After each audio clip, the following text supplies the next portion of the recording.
Guys, welcome to dodomakes. Everyone knows to make breadcrumbs, but in today's video, let's look at the best way of making it. Take the number of bread slices as per your wish. Make them into pieces using your hand or a knife. And add them to the mixer jar. Blend it into a very fine soft powder.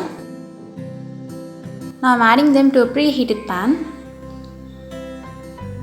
Gyro this for about 5 minutes on a low flame. Make sure you keep stirring it and do not use any oil.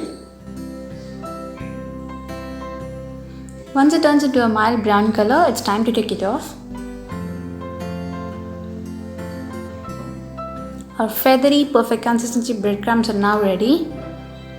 Guys, you can even roast the bread slices and then make it into a powder, but in this method you will get the perfect consistency as you get in shops. So try the breadcrumbs in this method. It will be very useful for you to make the outer coverages in many recipes. Leave your comments down below. If you find this video helpful, give it a thumbs up and subscribe to dodomakes. I'll catch you guys in my next video. Take care everyone. Bye bye.